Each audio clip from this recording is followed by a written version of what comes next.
In the watercolor, Venice, a canal stretches into the distance, framed by rugged cliffs and weathered stone, its still waters reflecting the light of the sky. At first, the composition appears to be a traditional landscape, but as the eye lingers, the familiar begins to dissolve into something deeper.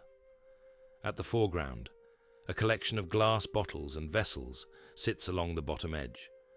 They hold dried flowers, their once vibrant petals now frozen in a delicate state of decay. The bottles seem to capture time itself, preserving remnants of life, memory, and artistry.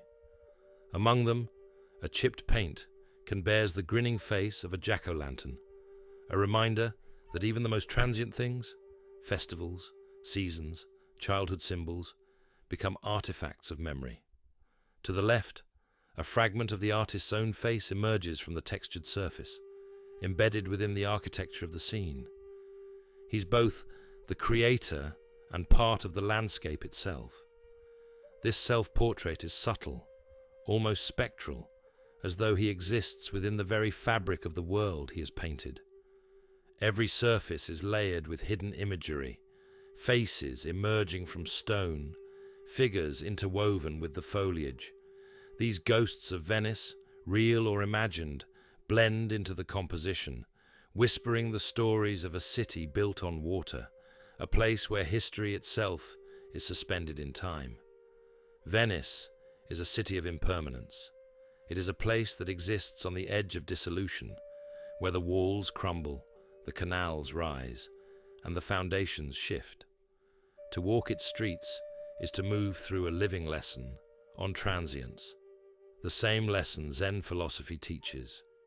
The objects in the foreground, bottles, dried flowers, the paint can, are relics of impermanence.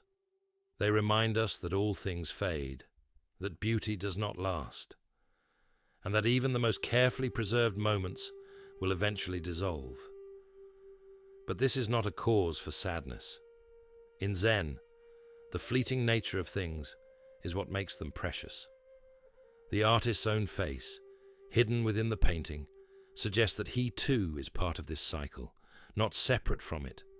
To see Venice is to see the truth of all things. Nothing is fixed, and yet everything is connected. The water moves, the walls erode, the city shifts, but still it remains. So too do we.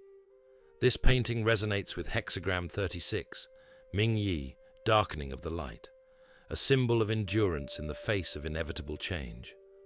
Venice is a city that has long resisted time, standing despite the forces that seek to reclaim it. It teaches that even in the presence of decay, there is beauty. Even as the light fades, it is not lost. In the I Ching, this hexagram advises one to preserve their inner truth, even when the external world is in flux. The artist's subtle self-portrait reflects this idea. His presence is woven into the scene, neither overpowering nor disappearing. He, like Venice, endures within the transformation. To live by this wisdom is to embrace both the fading and the enduring. It is to understand that loss is not the end, but part of a greater movement. Venice is a testament to this truth. Water, the most fluid and formless element, has shaped this city more than any builder ever could. It supports Venice, yet it also erodes it. It gives and it takes away. This is the nature of Tao, the way of existence. The dried flowers in the glass bottles embody this paradox. Once, they were soft, alive, full of color. Now, they are brittle, preserved in a moment, just before they crumble. Yet in their fragility, they possess a different kind of strength, one that exists in memory, in the act of being noticed, in the beauty that still lingers. The wise person does not resist this flow. They do not seek to make things permanent, but instead learn to appreciate them while they last. Venice teaches us this lesson every day, just as the Tao does. We often speak about how we construct narratives around places, identities, and history, seeking permanence in things that are inherently impermanent. Venice is one of the greatest symbols of this human tendency. We romanticize it, we mourn its decay, we attempt to preserve it, but it is always slipping away. The objects in the foreground, flowers, glass, a jack-o'-lantern, are reminders that nothing stays as it was. They are fragments of past moments, captured but not truly held. This painting does not lament that loss, it accepts it. Venice is not just a place, it is an experience of impermanence. And so is life. We see this painting as an artist's meditation on time itself, the way creativity moves through us, the way places imprint themselves upon us, the way moments slip through our fingers before we even realize they're gone. Art, like Venice, is an act of preservation. But great art does not seek to make things permanent, it seeks to capture their essence. This painting does not hold on to Venice. It reflects it, embodies it, dissolves into it. The hidden faces, the layered imagery, the quiet self-portrait, all of it speaks to the idea that nothing is ever truly lost. The artist, like the city, will fade, but his vision, like the reflections on the canal, will continue to ripple outward.